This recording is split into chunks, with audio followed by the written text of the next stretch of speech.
Good afternoon and welcome to this afternoon's webinar on artificial intelligence for a thriving Commonwealth, driving innovation and development. My name is Jodie Keane. I'm a Senior Research Fellow at ODI Global within the International Economic Development Group. All members of my team share a keen interest in issues at the crux of the fourth industrial revolution, of which artificial intelligence is a key part. We know that cyber physical systems or intelligent computers are shaping the fourth industrial revolution, and this is transforming our world at an unprecedented pace, and artificial intelligence is at the forefront. In this afternoon's webinar, we will focus on the Commonwealth. The Commonwealth is a voluntary international association of 56 countries, large and small, with very different economic structures, but all with shared values as enshrined in the Commonwealth Charter. Across the Commonwealth, nations are recognising the potential of artificial intelligence to drive economic growth, social progress, and address some of the most pressing challenges, from revolutionising healthcare and agriculture to enhancing environmental sustainability and public and private services.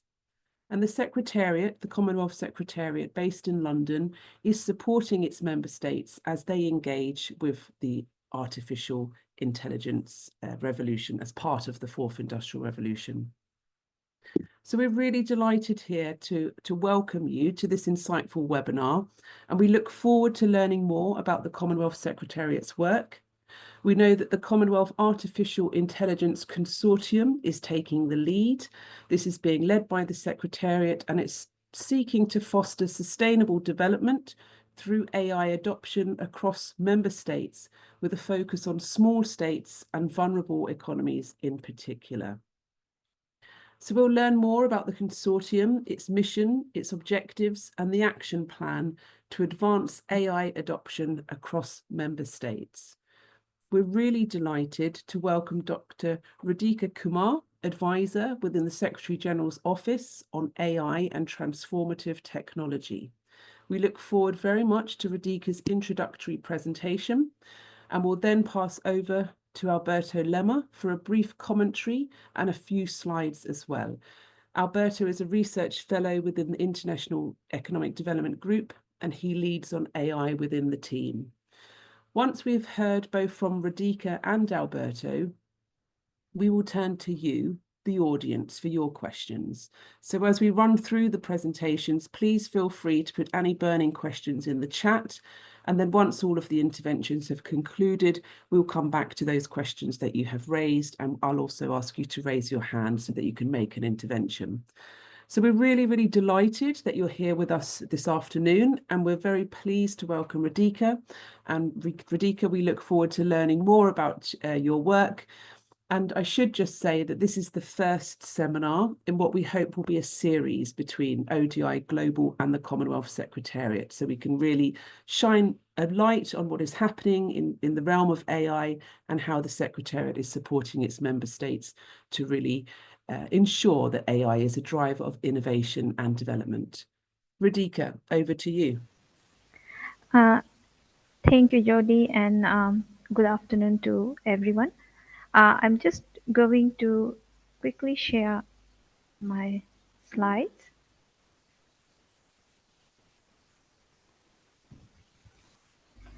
And at the outset, I'd also like to thank ODI for this collaboration, and we look forward to more webinar series.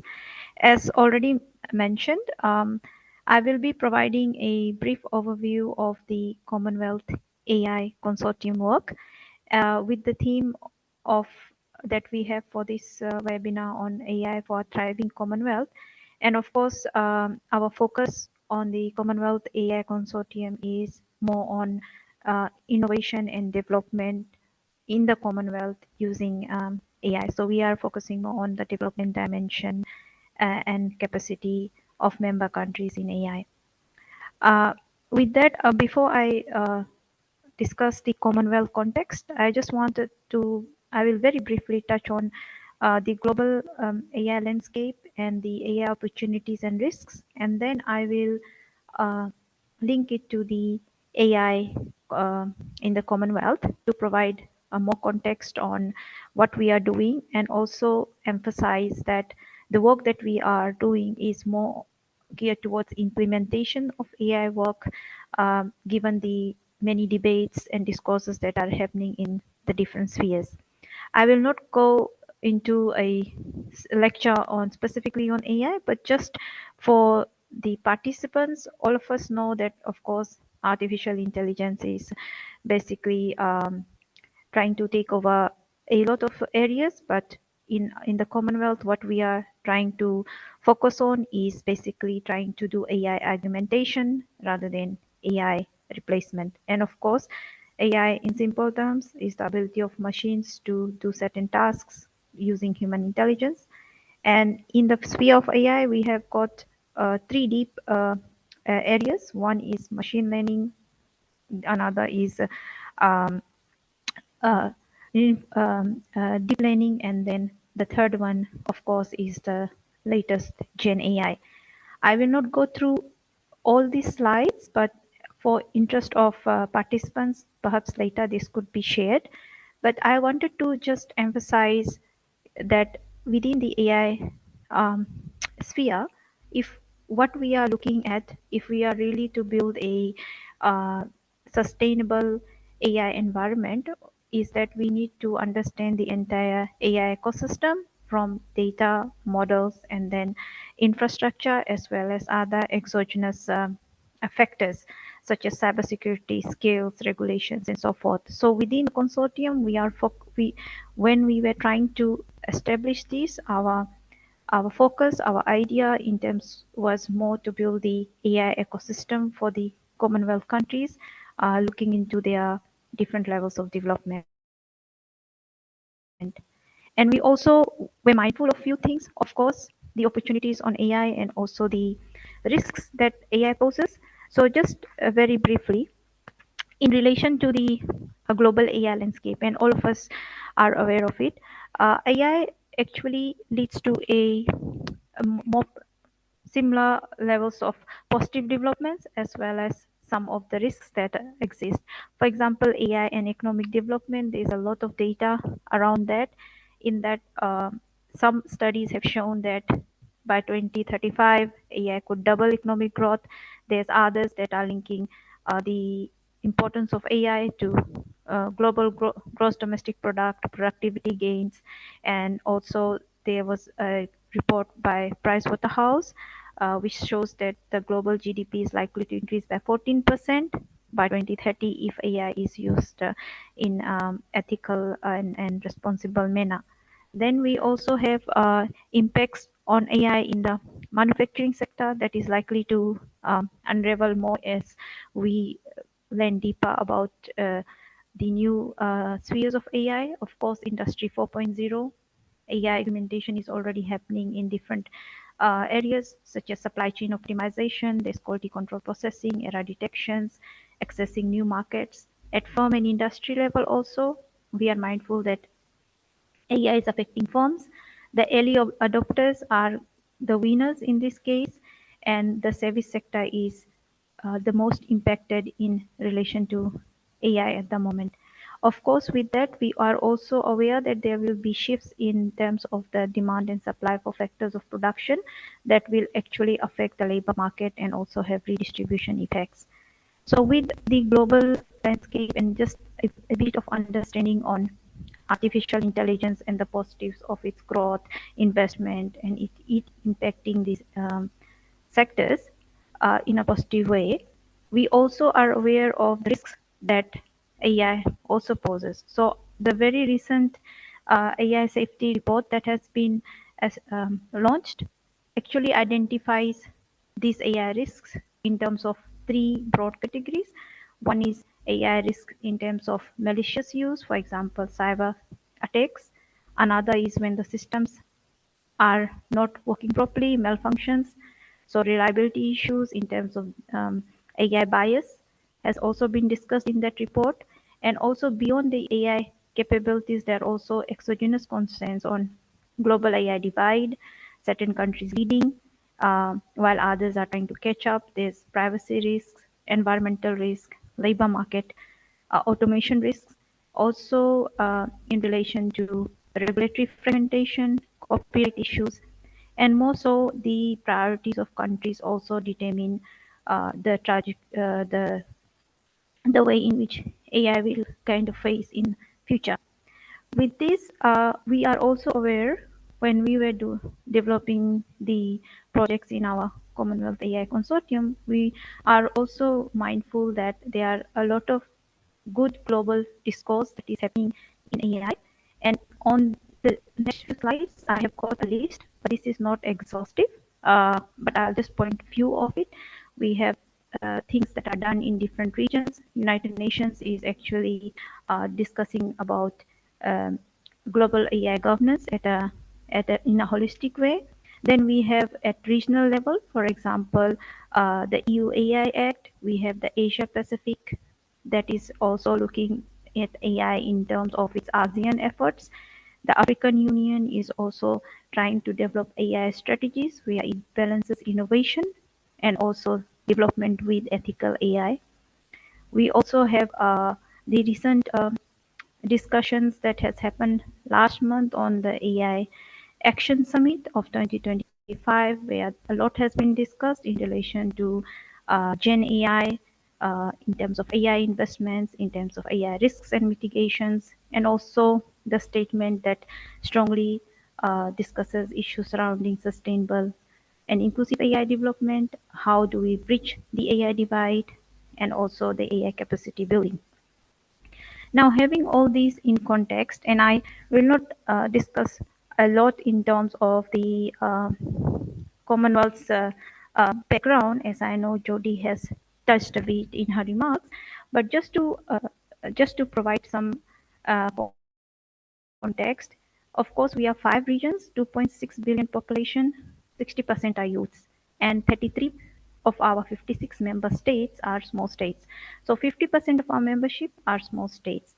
We do have a youth dividend at the moment, therefore that will calculate to AI innovators. We have a landmine of innovation in AI that we foresee in future, and therefore it is paramount for us to ensure that we have AI growth and development in the Commonwealth. This is just a database from IMF where I tried to just put in different quadrants the AI preparedness index, and just looking at these, and I've also put non-Commonwealth countries to show the competition in the market. For example, United States. So countries on green axis are countries that have got good AI preparedness across the Commonwealth, and then countries that are in red, basically these are small states, LDCs, they are yet to catch up in the AI race. Then we also looked into the Commonwealth AI policy adoption. Of course, countries like Australia, UK, India, and New Zealand, Australia, these are countries that are in part of the Commonwealth as well, and they are moving forward in terms of AI policy adoption. But there are certain countries again in the Commonwealth, which are small states that require focus on terms of AI capacity building and development. So with all these, that's where we focused on work on the Commonwealth AI Consortium. The broader goals of the consortium is, of course, to bridge the AI digital divide. We are also focusing on youth and gender empowerment. Also, as mentioned, we are not substituting AI, but we are trying to ensure we have AI augmentation. Once that happens, we have improved in the long term, aim to have improved productivity and competitiveness, of course, sectoral development, and overall, the goal is to have economic growth and development in a sustainable manner. So coming to the Commonwealth AI development, of course, we are guided by the Commonwealth Charter, the ongoing AI strategic plan, and then based on all those, we have tried to establish what is the Commonwealth AI Consortium. The work of the consortium, of course, based on the broader Commonwealth Charter, but also we have got our Commonwealth heads of government leaders who have made certain commitments in CHOGM 2022, and also the recent Samoa Commonwealth heads of government in relation to AI and digitalization, in particular in focusing on development of the skills of youth and women. We also had our 2023 Commonwealth Youth Ministers meeting and the 2023 Commonwealth Women's Ministers meeting in tandem with some of our ongoing initiatives such as the Living Land Charter that all discuss about the role and importance of AI directly and indirectly. So with this, we have what we have developed as the Commonwealth AI Consortium, which aims to provide leadership, governance, advocacy, and advisory services to small states. So in a nutshell, we are aiming to build the domestic AI capacity of our member states in a sustainable way. And the approach that we have taken is a multi-stakeholder approach. In doing so, as already shown the AI ecosystem, we have got 4 working groups on AI research and innovation, AI capacity building, AI data and infrastructure, and AI policy. With this, we are collaborating rather with tech companies, think tank, and academia to where we, on a voluntary basis, try to build certain solutions. Since the Commonwealth AI Consortium was just established in March of 2023, so we are almost um, a year or two old, I'd say. And initially, of course, we started with uh, terms of reference, action plan. We have a steering committee, and then we have working groups. And that was all done in 2023. We also held the first Commonwealth AI Consortium at the margins of the UNGA, where all the action plan and the working groups were approved. And then last year, we were focusing more on some of the projects, which I will discuss. So this is basically the structure of the Commonwealth AI Consortium. We have the steering committee, as already mentioned, and this is chaired by member countries. So the current chair of the Commonwealth AI Consortium is Rwanda. We have private sector and academia that are co-chairs of it. And underneath the steering committee, we have 4 working groups. Basically, this working group is inspired through again in our understanding of the AI ecosystem. To build a good AI economy, we need good research innovation, we need to develop policy, we need to have capacity building, and we need to have data and infrastructure as well. And we also were aware that because the Commonwealth is a diverse group of countries, so different countries have different needs, and therefore each country might have different needs in terms of their AI maturity and development. Therefore, the formation of the working groups. Each working group is also member driven, so it is led by a lead country and also the private sector. And in the working group on policy, as you can see, it is led by Rwanda. The working group on research and innovation is led by Gambia. The working group on capacity building was led by Bangladesh, and also the working group on data and infrastructure is led by Malta. With that, we also have the co-leads, which are basically from either research institutions or the private sector. And we also have lead champion countries as well. At the moment, we have 10. So, but this list again is not exhaustive. There are more demands that we have just received recently. And in the Commonwealth AI Consortium, as I've mentioned, there is we are taking a multi-stakeholder approach. So aside from the government leads, we also have private sector, we have think tanks and academia. So at the moment, we have almost 50 plus members who are working with us on a voluntary basis. And as mentioned, that the Commonwealth is focusing on AI more from a capacity building perspective, more from developing the entire AI ecosystem from a development perspective, from an innovation perspective. And therefore, within the working group, we have certain objectives. So the working group on research and innovation, it aims to facilitate research, knowledge sharing, and talent development, noting the young population that we have. The working group on capacity building is focused on facilitating skills training, upskilling, and also sensitizing about artificial intelligence, uh, how members can use that in a ethical and responsible way. We have the working group on policy that focuses on AI policy development, again in a ethical and responsible way, and also how these policies could be tailor-made and customized to the needs of members. And then the working group on data and infrastructure is currently exploring how we can provide compute capacity and data and infrastructure ecosystem could be created in a sustainable way for the member countries. So some of the projects that are currently ongoing, one of the projects that we are working with one of our partners, Obriel Global and the Association of African Universities, is the AI Incubator project. So the aim of this project is basically to get youths work with the universities, and then where they develop solutions, and these solutions will be then regionally shared and used. And our aim is to also encourage AI in terms of regional dialogue, also in relation to regionalism, in relation to diversity and inclusion as well. At the moment, the focus for the first phase for the first year, which is in pilot, we have 7 projects and we have focused on the Africa region. The first phase implementation is ongoing, and this is a 5-year project.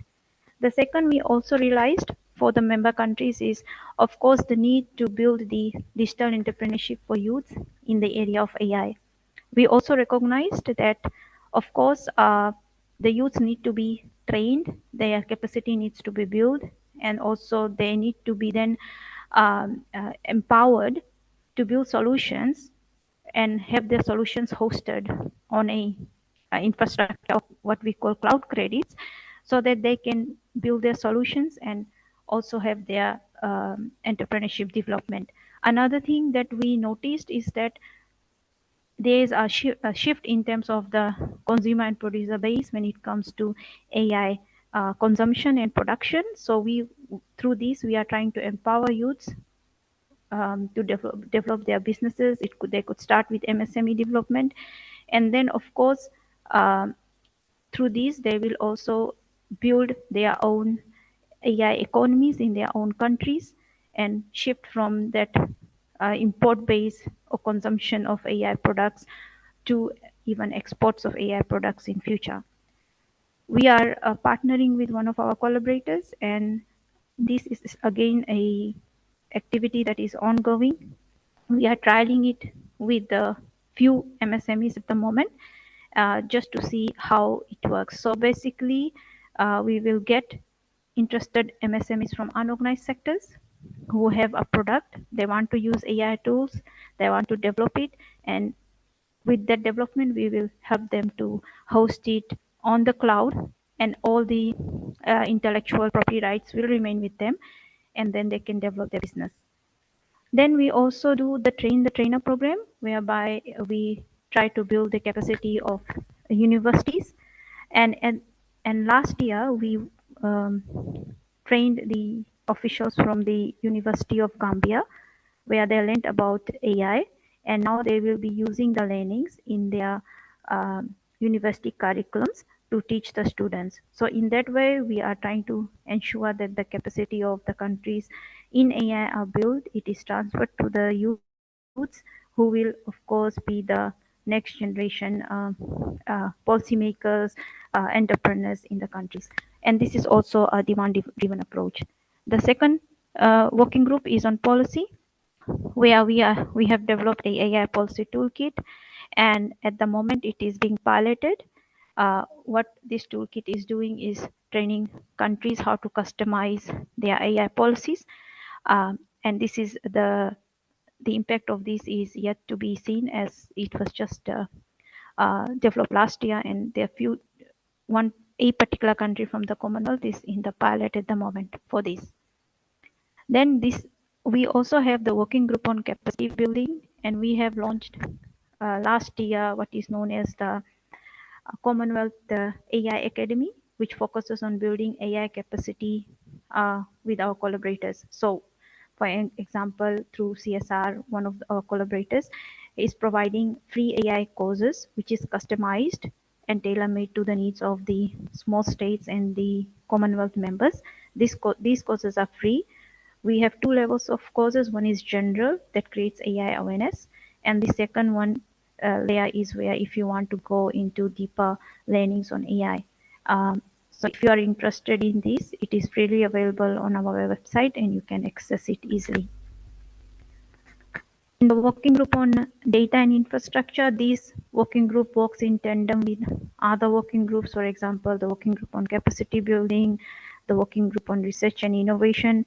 And we are at the moment trying to work with certain countries, certain members in terms of understanding how we can provide a sustainable digital infrastructure in relation to AI in the country. So the discussions are ongoing.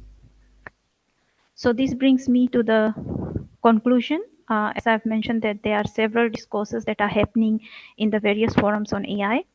For the Commonwealth AI Consortium, since its inception in June 2023, and as I've mentioned, we are almost a year or two old, we have recognized at a very early stage the importance of AI from development and an innovation perspective, and therefore the importance of developing the AI ecosystem in a very tangible manner with projects such as the AI Incubator, the AI Academy, AI Policy, and AI Entrepreneurship. And our next future plan is basically to scale up the existing projects that we have already mentioned, and also there are some discussions on the way of how we can provide more, expand these in different areas based on the demand of members. For example, AI and climate change, AI and education, and AI and health. So we, in these 2 years, we had 2 Commonwealth AI Consortium meetings. The first meeting, which I already mentioned, where the TORs were already endorsed, the action plan was endorsed, the working groups were established. Then the second Commonwealth AI Consortium meeting happened last year, where we did a stock take of the work that we had done, and also sought the endorsement of the steering committee on moving forward and scaling up work post CHOGM 2024 on the areas that has been identified. And before I end my presentation, I just wanted to leave you with a quotation from our press release last year from the chair of the Commonwealth AI Consortium about the progress and the work that has been achieved so far. And with this, I end my presentation. Thank you.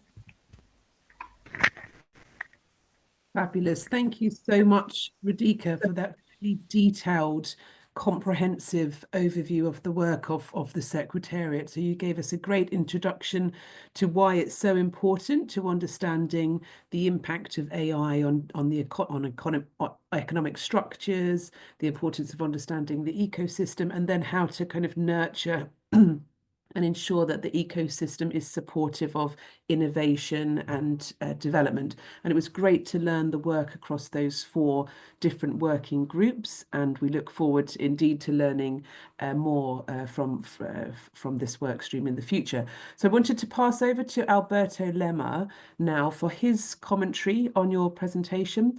Alberto leads the work on AI within the International Economic Development Group. So Alberto, I think you have some slides as well. We look forward to hearing from you.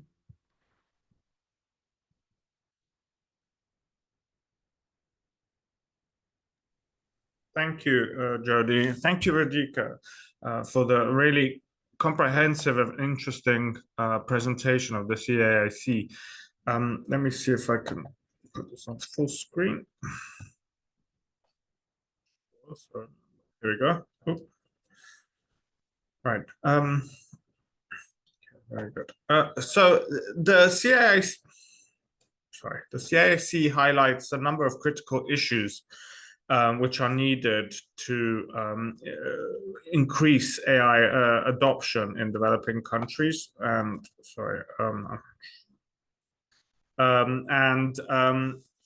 one of the key components that it discusses is access for AI. And I just wanted to discuss a bit more in depth about three particular issues: access to hardware, infrastructure, and the need for greater cybersecurity due to the potential impacts that AI can have. Often the general AI discussions often focus on the particular software and algorithms, for example, ChatGPT and all the different models that it keeps coming out with, Claude, Gemini, etc., etc. But the discussions are often don't touch on the hardware, the digital infrastructure, and security risks, particularly when it comes to AI adoption in developing countries. And so it's good to see that the CAIC is taking this more holistic approach, because it's very much needed. And this is because the digital divide in terms of AI, both in terms of access to the software, but also in terms of access to the infrastructure and the energy required to operate it, is still very large. And also the regulatory and policy aspects need to be strengthened, because without strong governance and regulatory enforcement, then the use of AI can increase the risks cybersecurity risks such as disinformation, but more fundamental risks such as infrastructure hacking and other risks can actually put people's lives in danger. At present, the CAIC is focusing on AI in services, for example, health, education, fintech, as Radhika has shown. And I think the next step is to promote the production of AI hardware. The AI's economic potential for developing nations, such as those the small nations in the Commonwealth, is limited if countries are limited to be material suppliers at the raw level for components that are needed to produce AI hardware. Extracting minerals does not equal economic transformation. The real value added is in the AI hardware manufacturing process. And this process relies on minerals such as cobalt, lithium, rare earths. All of these are found across a number of Commonwealth countries. But for example, sub-Saharan Africa as a whole holds 30% of critical mineral reserves, but only gains about 10% of their value. And so there's a huge discrepancy there. And that's where the production of hardware, or at least the beginnings of AI hardware value chains, need to be set up in these countries. And the CAIC could consider how to support this, both by working together with development finance institutes, both multilateral and bilateral, to potentially invest in domestic mineral processing and semiconductor value chains, but also working with individual governments to provide advice on how to negotiate better extractive deals with companies and how to retain more value of the minerals within country.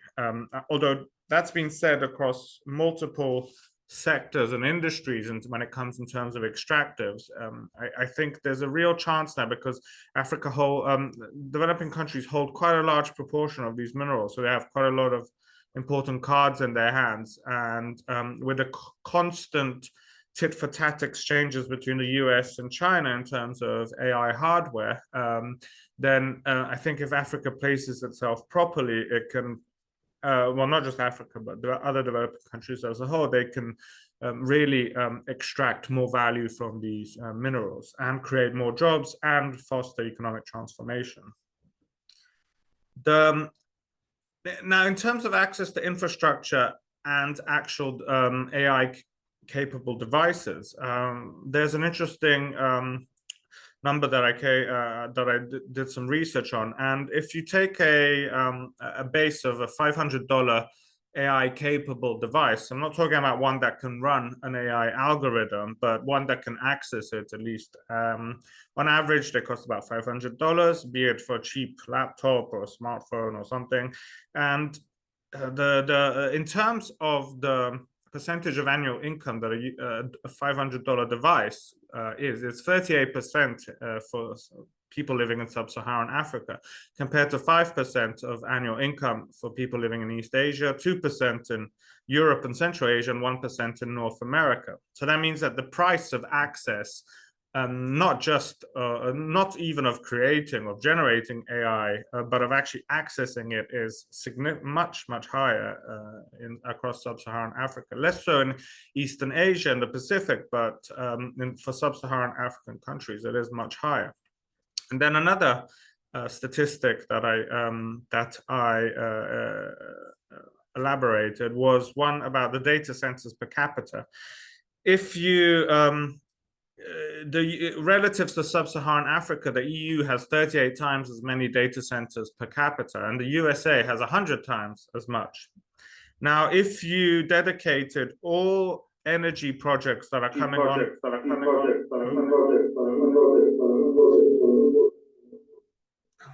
unplug that. Thank you. Sorry about that. If you dedicated all upcoming energy projects in Africa, so that's about 12 gigawatts per year of energy projects coming online, it would take between 14 and 38 years to reach the same level as energy devoted to data centers in the EU, in the USA, sorry, for sub-Saharan African countries to catch up. That means that it would have to be devoting for the next 20 years at least all its new energy production just to data centers, just to reach the same level of data center per capita that is currently being that is available in the USA right now. So it will still be 30 years behind at that point. So there's a significant issue there in terms of accessing AI devices, but also the data centers and the energy that is needed to power these. So that there, the CIIC could also consider as next steps how to help boost investments in local data centers. And I know the CIIC is taking an approach about cloud computing, and this is particularly important for small island, for the smaller Commonwealth states. But I also think that international collaboration, particularly in regional areas, is important because it would allow the larger countries to set up more data centers, which then could be used regionally. And I think these data centers are quite important. So it's not just about being able to use your own AI models, but it's also about data security and data localization, and not having to share data globally to other parts of the world that might want to use this data for other reasons. And then that's where we come up to the security issue, where AI itself is likely to lead to greater cybersecurity threats, state-sponsored cyber attacks, cybercrime hubs, and AI and data manipulation risks. And in countries, such as in developing countries where there's limited regulatory enforcement and oversight of AI systems, or there's weak AI governance, there's a risk that third parties might set up cybercrime hubs in these countries, as has happened already in Myanmar and Cambodia, for example, where Chinese third parties have set up hubs that are used to carry out fraudulent financial operations, such as phishing. But also they could be used for more damaging attacks, such as critical infrastructure attacks, telecoms, energy, on finance, on healthcare, on a number of sectors. And so I think the CIIC is part of the component there. Is good to see that it is the data, that there is governance and AI governance policies are being considered. But I think one of the key issues that needs to be really pushed through it is about AI security training and digital literacy initiatives that need to be prioritized there. So those are my thoughts on it, and thank you for listening to that. Apologies for the interruptions. Thank you. Thanks very much indeed, Alberto. I can't see any questions in the chat at the moment, so I'd invite all participants, if you do have questions, if you can either raise your hand or put them in the chat.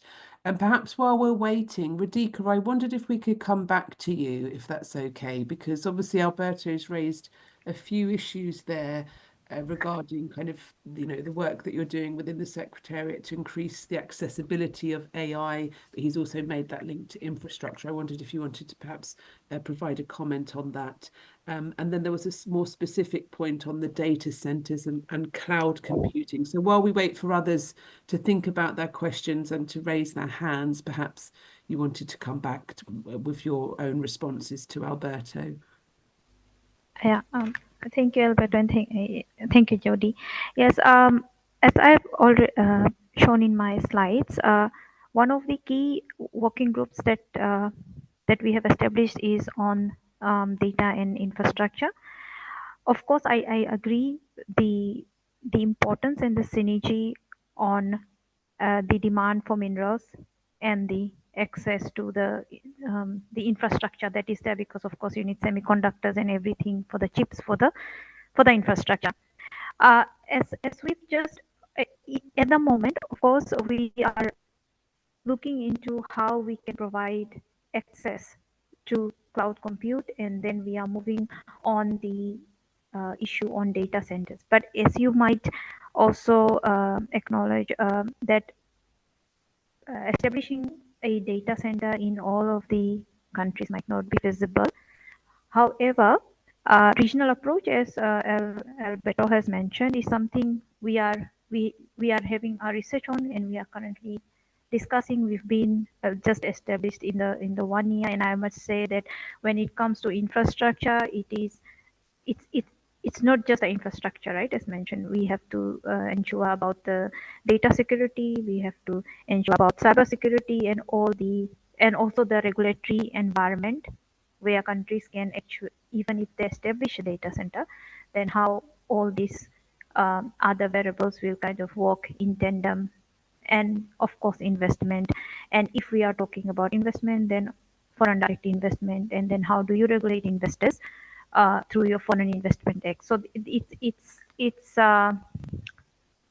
an approach which we are reflecting on at the moment, because if we are to even propose for a regional data center in different regions, we have to take this holistic approach. And I appreciate the fact, of course,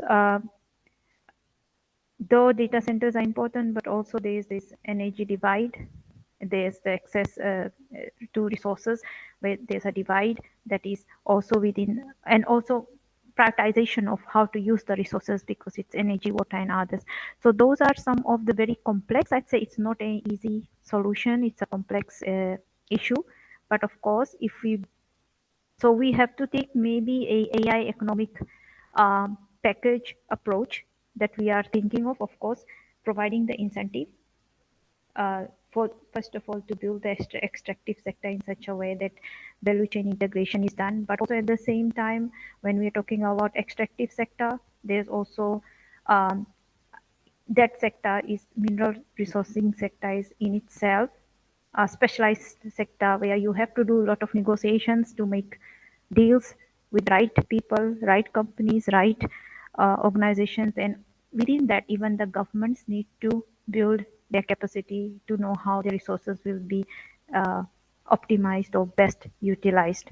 So as I've mentioned, we are still exploring it. We have not kind of come to a solution, but of course we welcome other experts to provide us with more insights and expertise. We also have our natural resources section in the organization, where they are looking into not specifically provision of data center, but just building the capacity of countries which have got the minerals and resources. That's one.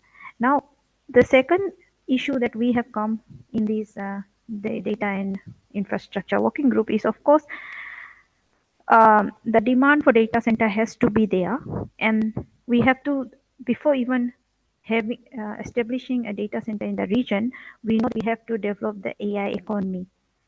For example, if we build a domestic capacity of our member states, the businesses, and then they have an AI economy, they have AI applications, now they want to host.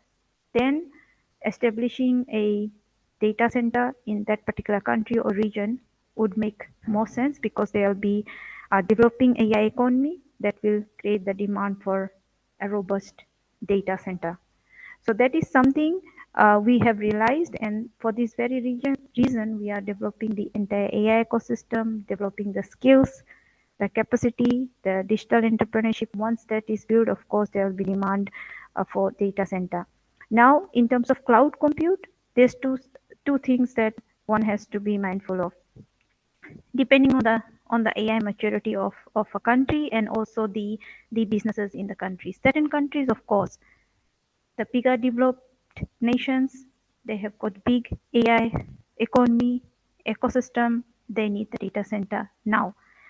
Certain economies, like if they have MSMEs, to train them, they can host their data in a cloud. Again, hosting data in a cloud, it has to have comply with certain data security. Also, in terms of we have to ensure that there's no privacy violation and all those things. So those even are special segments where we are trying to build trainings and capacity building.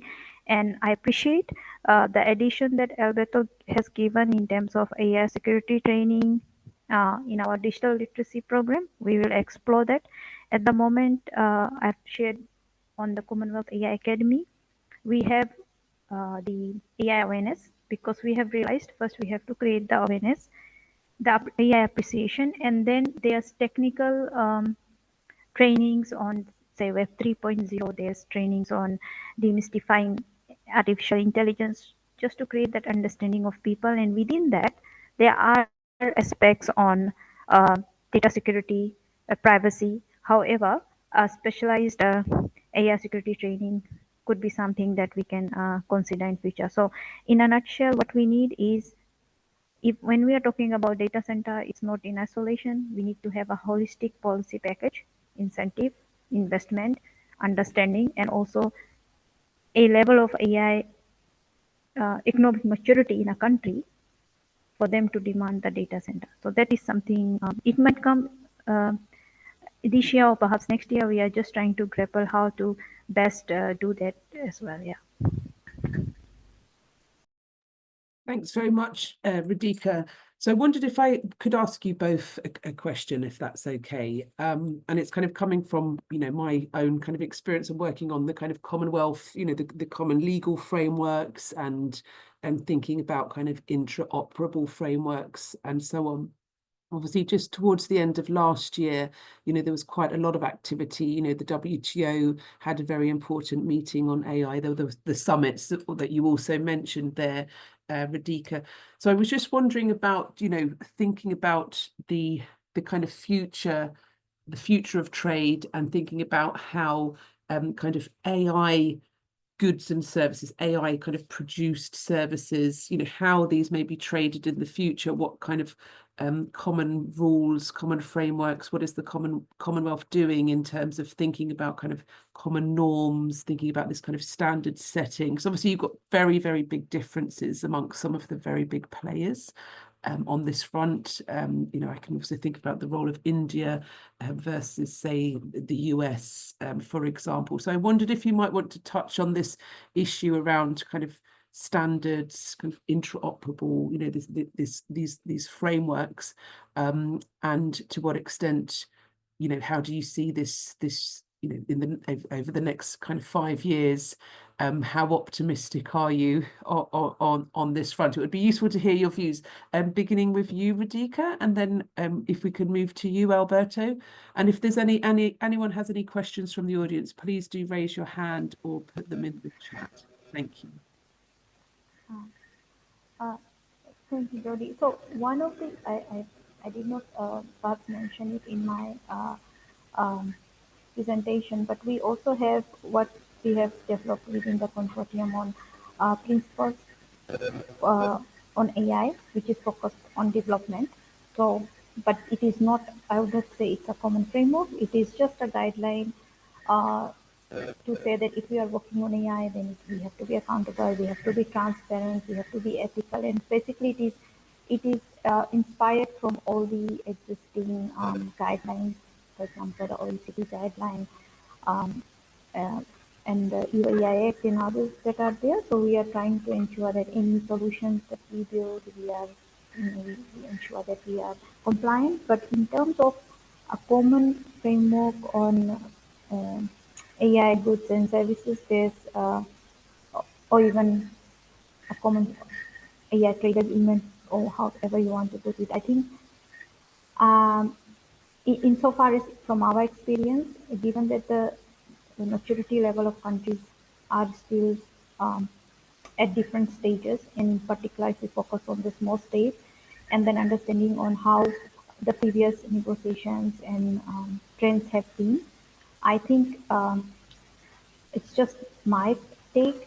In 5 years, there might be a reflection on it, but I don't see a fully fledged uh, AI goods and services kind of agreement coming up. However, what I foresee, if we really, I mean, Commonwealth Secretariat and if the global community work well, we can build the AI capacity of countries to a level for them to then reflect on all these issues, and also in terms of the different services, because AI is it's evolving every day as we speak. We were talking about Gen AI, now we have AI agents. So quantum compute is coming. So we just have to ensure that our countries are skilled at a level where they can think of a goods and services agreement. But we can work on a common good governance AI principles for development that perhaps countries when they are developing their AI ecosystem can follow. And of course, the standards. Um, I'm just giving an example. The UAI Act, for example, it's all about standards. It's just about systems risks, but then at the back of it, it's all about setting certain standards. But then again, different countries are at different levels of development. So if we are going to have a common framework or agreement, um, there will be a lot of trade rules that will come into play in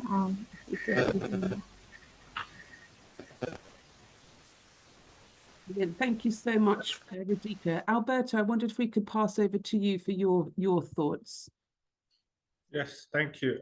I think it's, as Radhika says, it's much too early to consider any kind of trade deals that are or agreements that involve AI. For a start, I think there's only really two countries that are leading the AI race, and that's the USA and China. Everyone else is trailing behind significantly. There was a question online about Africa and how Africa has lost the AI race, but it's not just Africa. I mean, Europe has lost the AI race, and the rest, pretty much the rest of the world at the moment. Although, having said that, it's not really a race in so much as what, how you use it, and eventually how it uses itself. So having a trade deal at the moment, an agreement, when there's not enough competition for China and the USA, it's not going to happen because there's no incentives and there's no players big enough to push these deals globally. As Radhika says, we can have governance standards, but I think personally that is only so much.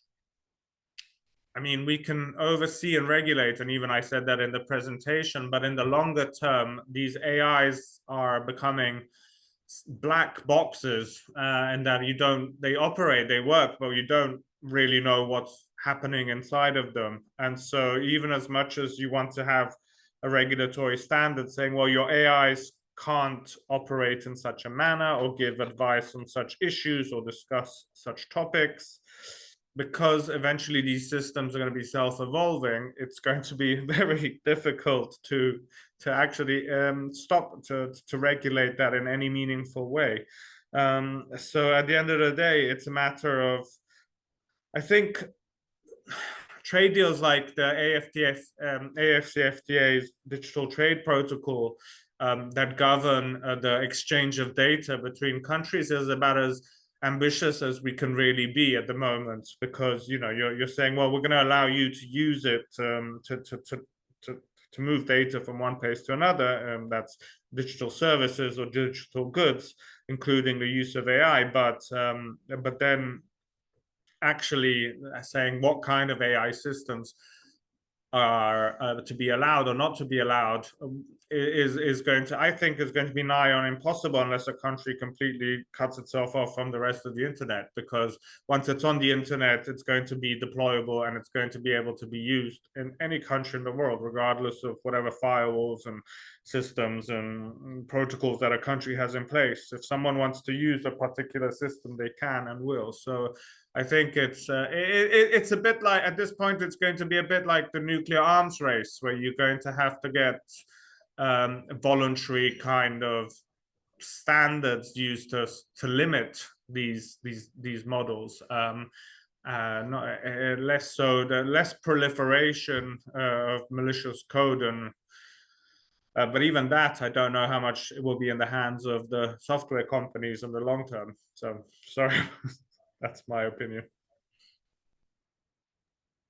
Thanks, Alberto. So we have, and thanks, Radhika, too. So we have a question about the kind of links to universities and the kind of capacity building aspect of your work at the Secretariat, Radhika. I wondered if you could answer the question that we have on, how can African universities think about building their own capacity. I know you mentioned some partnerships that you already have in place through your work stream. I mean, do you see this as a future area where you could expand, the network to ensure that, the knowledge becomes kind of embedded within national level institutions and so on? Yes, Jody. So even the work of the CAIC, which we are doing as a pilot phase, is basically just this very reason. We want to embed things at the national level, and we are working in a multi-stakeholder space. So academia and university is one of the key players and collaborators. So we have few offerings. One is, as I've mentioned, the Commonwealth AI Academy. Even if you will Google it, you will find information. If you don't, then please get in touch with us. There we provide free online trainings to everyone. And so if the students or the faculty staff want to benefit, they can. That's one. The second one, of course, we are trying to build the AI entrepreneurship through the AI incubator program. And we have worked with universities, and we've got in Africa through the Association of the African Universities, and got 7 participants at the moment with universities that are building solutions, and at the same time they are being mentored. So the know-hows, the skills are basically embedded in the university with the students to build the AI economy. Then the third one we have done with the University of Gambia, because they requested for a specific training on AI, especially for the faculty members. So we provided that technical training on AI to them, and now they will use the learnings, incorporate it in the curriculum, and then they will teach the students. So that is basically trying to create that level of sustainability. So if any university is interested, they are most welcome to get in touch with us. Great, Radhika. You might want maybe put your address in the chat for the person that asked you that specific question. I can see we've got one hand up. I'm not sure if it's a legacy hand, but we've also got only 1 minute to go. So if the person with their hands up wants to ask their question, please do so. You're very welcome, but let's make it quick. Thanks.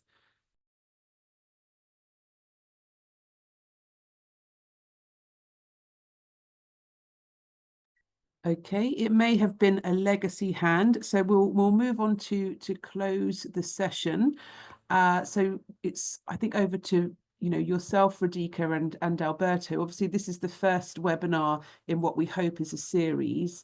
So obviously, you've provided us very, very comprehensive overview, and perhaps just a few words about perhaps what we might explore in the next session, or if you wanted to say any concluding remarks for today, that would be great. Alberto will ask for you just kind of 20 seconds or so, and then we'll thank everyone and log off.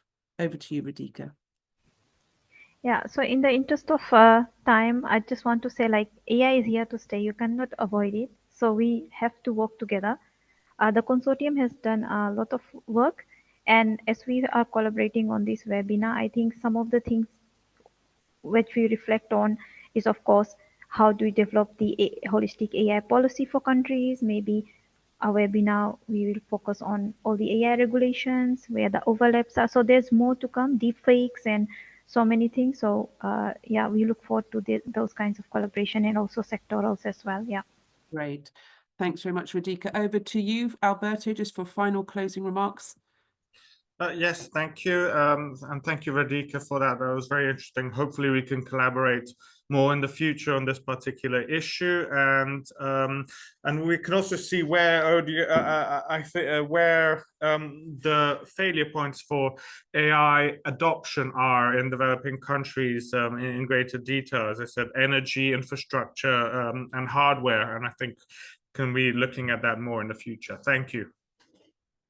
Brilliant. So I would like to extend my thanks to everyone for joining us here today, and we look forward to your future engagement within this series. But many thanks again, Radhika, for taking the time to join us and to share your work, and also thank you, Alberto, for your commentary.